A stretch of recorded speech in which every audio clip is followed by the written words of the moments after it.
Well, welcome back to another week's analysis behind the news. Now, a few weeks ago, I talked about immigration, and that I felt that the recent surge of immigration across the border has been planned. These things don't happen spontaneously. You don't get crowds gathering or moving towards a common goal by happenstance. It's something that is done deliberately by somebody. There has been nothing that has altered my opinion in that regard relative to immigration. In fact, it's only reinforced it.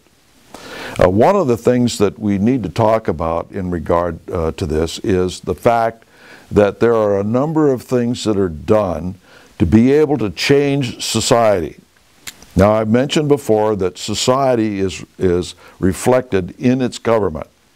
If you have a moral code, a moral base, then you have a society based on that morality. And that society will build a government suitable to that morality, which was done in our country, for instance. You can find all sorts of quotes from Washington, Adams, so on and so forth. Madison, talking about the fact that we have a moral religious society and that our government is based on that. In fact, it won't work for other than a moral and religious society.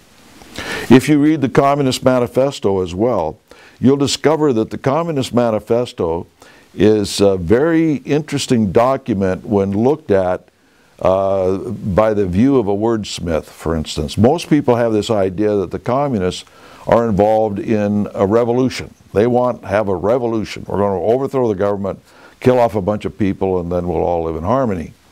Well, if you read the Communist Manifesto, that's not really what it talks about. What it talks about is changing society, overthrowing the old social order.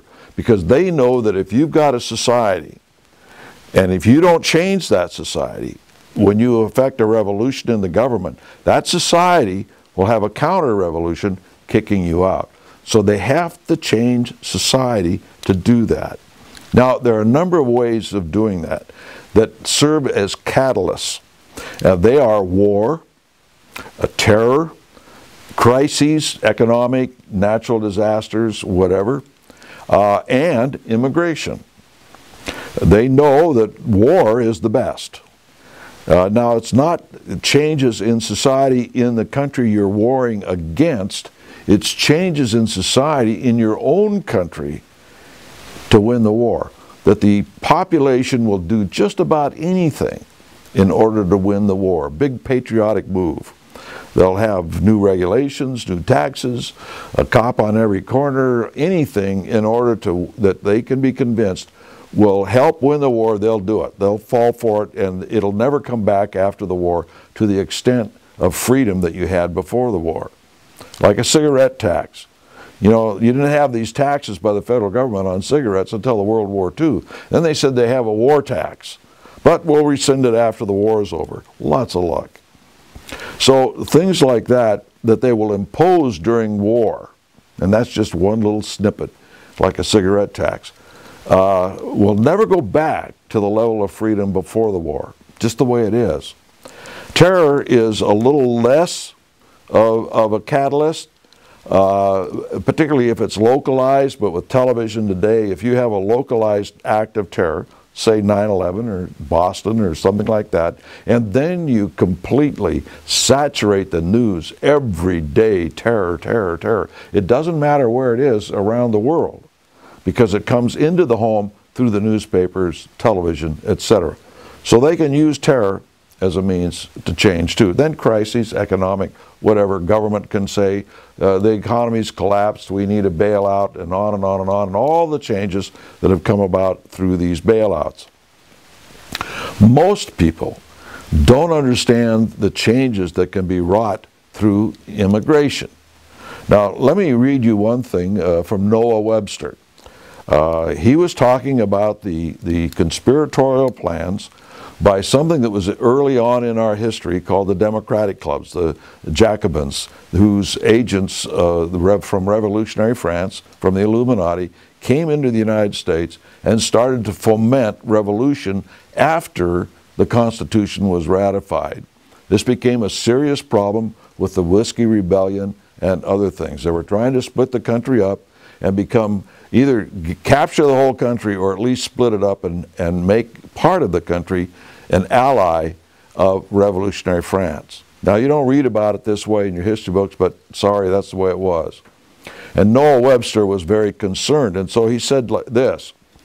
He said, quote, "One of the most daring projects of throwing the government, let me start over again. One of the most daring projects of throwing the world into confusion that has been exhibited since the incursions of the Goths and Vandals."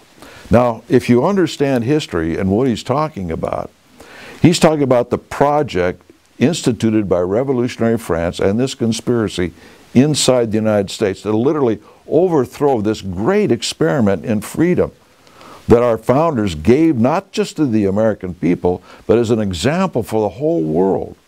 And so he understood that this conspiracy was out to overthrow the entire world, which is today poo-pooed, and that's all called conspiracy theory, but our founders understood what was going on.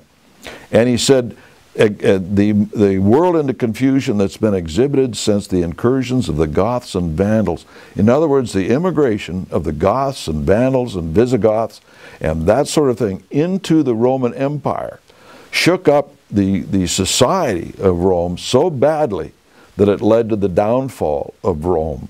And that's what he was talking about. Our founders understood history and how immigration, massive immigration, could disrupt civilization to the point of it collapsing. And that's what is happening today with the incursion across our southern border. It is planned. It is planned for a particular reason, to bring about change that Obama wants and others as well, including Republicans. Ladies and gentlemen, the plan is not to have borders to begin with. The plan is to allow individuals from the north to have equal weight in Canada, have equal weight with Americans, and they have a parliamentary system based on monarchy. We do not. We have a constitutional republic. That will have an undue influence on the future of the United States. But from the south, it's corruption. It's dictatorships. Even the religion coming up from the south may have the same name on it, but it is not Catholicism as Americans think of Catholicism. It's liberation theology.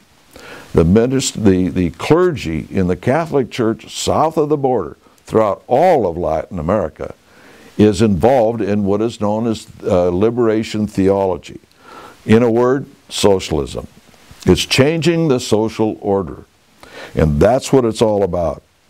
Now, when you see the Mexican government doing nothing to stop these people from coming across and encouraging and facilitating them coming across.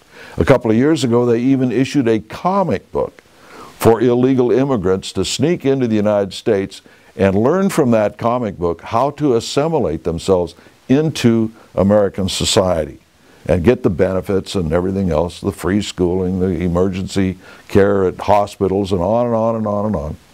And that was a pointed program of the Mexican government.